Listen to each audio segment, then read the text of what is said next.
Yo, what's going on YouTube? It's your boy Jan Moses back here with the Barons of Ball content. Going to be going over the players, the ones that we did not see in the graphic put out on the MyTeam Twitter yesterday.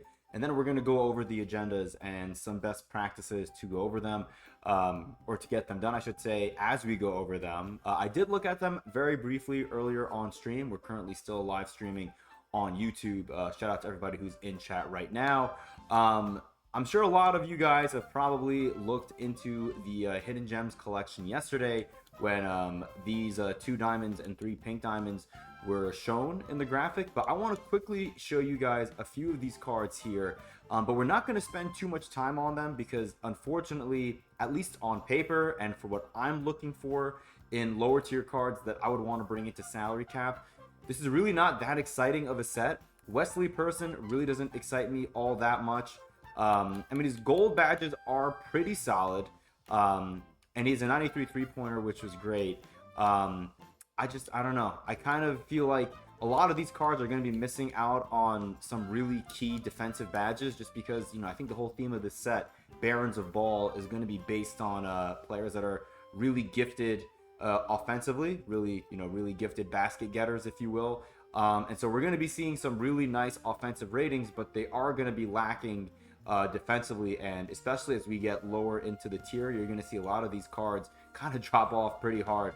But Wesley Person is not bad. I just don't know if he's good enough for salary cap purposes for me to bring in. The only nice thing about him right now that I just noticed, and maybe this kind of changes my stance on him a little bit, because when it comes to salary cap, every bit of salary counts. He's only at 1,000 salary, whereas Gerald Wilkins is sitting at 1,200. This Gerald Wilkins card, I think, is the best defender out of all the cards that we have here. And every single card, as I kind of mentioned before, or as I was alluding to before, has a higher offensive rating than a defensive rating. Gerald Wilkins has only 3 gold badges, which does not excite me, but he does have silver on-ball menace, which is really not all that bad. From what I remember looking at his card, yeah, he's kind of like a jack of all trades, master of none. Like, he has like an okay 3-point rating, 82 is not bad. 85 perimeter is not bad at all, but 44 interior is really not all that great. 84 speed, I mean, I think a lot of these cards that I looked at had low speed until we got to JJ Barea, who is 3'7" effectively. 89 offense, he's really fast. I think he has 94 speed along with that 88 3-pointer. 78 perimeter defense, and even that 35 interior defense. I think both of those ratings are too high.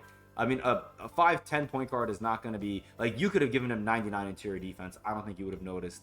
But yeah, 94 speed, and he does have, 11? Yes, 11 gold badges. So this could be a really fun card to use, I guess, in Breakout. And then we need to see if his salary drops from 800 down to 500. A lot of these cards, when they come out in promos, they skyrocket up to whatever the highest value salary can be for their tier. And I believe for Sapphires, it is 800.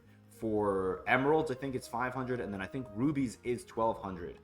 That's why we're seeing guys like Mario Chalmers sitting at 1,200. So, Chandler Parsons, I knew this card was going to be bad defensively, but my God, I didn't think he was going to be that bad defensively.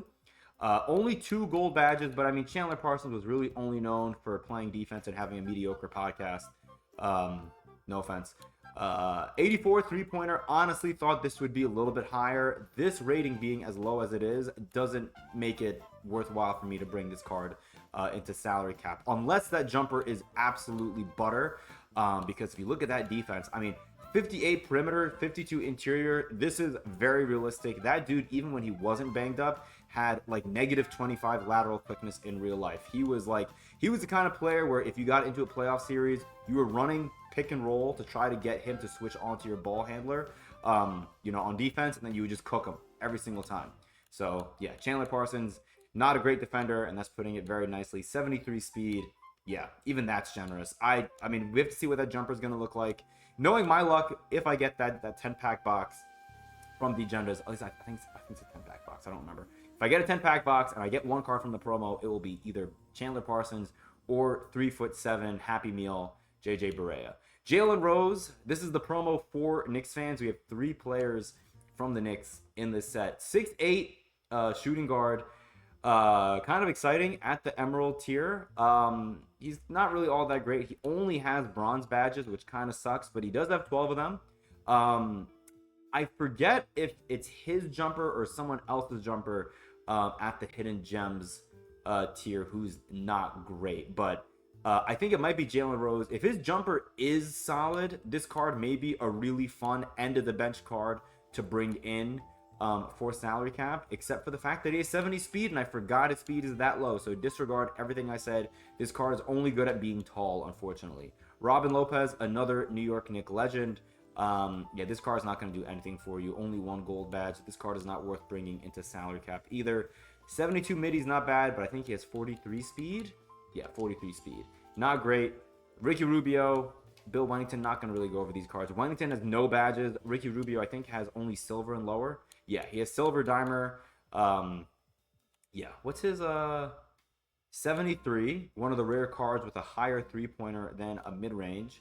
Yeah, 68 speed. This card is just not usable. Unfortunately, it really does not feel like this is a good set for building up your salary cap lineup, or even for breakout. There are none of these cards really excite me for salary cap or breakout, you know, because I mean JJ Barea, like, yeah, he has 94 speed, but if I want to bring in a really fast undersized point guard, I'll bring in a Speedy Claxton or Yuta Tabuse. I don't know how to pronounce his name, but both those cards are lower tier and have comparable ratings to this JJ Barea. So again, like all these cards, if any of them have a good jumper, they may be fun to use in breakout and possibly in salary cap, but they really need that jumper because a lot of them have pretty bad badges and ratings overall, especially on the defensive side of the ball. Now then, let's get into these agendas, because from what I remember looking at it about 10 or 15 minutes ago, they didn't look all that bad. All right, so Clippers stats, you need 50 PRA, points, rebounds, and assists with Clippers players. Same thing with Kings players, same thing with Heat players. Then we need to get 2 triple doubles. I think your best bet is going to be getting this done either on domination on rookie difficulty. You can probably get 2 done in rookie domination, or you can get them done in some of the challenges. This is the first set of agendas in a while where we don't have challenges to play through. And what I mean by that is, if we look at last Friday's set, for example, Laser Focus, you can see I actually left all 3 of these challenges because I was traveling for a wedding this past weekend and I didn't have time to get these done. I was able to get a couple of these done Saturday morning, but then I was kind of, you know, out of action because, again, I was at a wedding. So maybe some of these challenge games, if it's like a 12-minute quarter game, you can try to get your triple doubles done there, and then once you get them done, then go and complete that win condition. So that's another alternative if you don't want to play domination. Win 7 games. This should not be hard, and it's not win 7 games consecutively, and then play 2 multiplayer games. This is not bad. I feel like multiplayer agendas, for the most part, for rewards like the ones that we're going to be getting here today, which is going to be a 10-pack box where you're going to probably not get any cards from the set, and if you do, they're going to be bad cards from the set. Agenda sets like these should not require strict online or multiplayer requirements, so just playing 2 multiplayer games is not bad. I am planning on completing my final few games of salary cap today for round 2 to get my my 4th hidden gems piece. Second that I could get, you know, from second and final one that I can get from round 2. So just playing in those 2 salary cap games, whether I win or or I lose them both, excuse me, will be totally fine. What happened to my salary cap lineup? Who am I missing here? Oh, I'm missing Nahara. Right? I think so. Oh, I have him in the exhibitions. All right. Well, we'll look at all these salary values later. I just wanted to show you guys the agendas. They're really not all that bad. I hope you guys get good luck out of your 10-pack boxes. They have not been kind to me. But yeah, that's the video. Hope you guys enjoyed. I got to get back to my YouTube chat. Have a great one. Until next time, I'll see you later.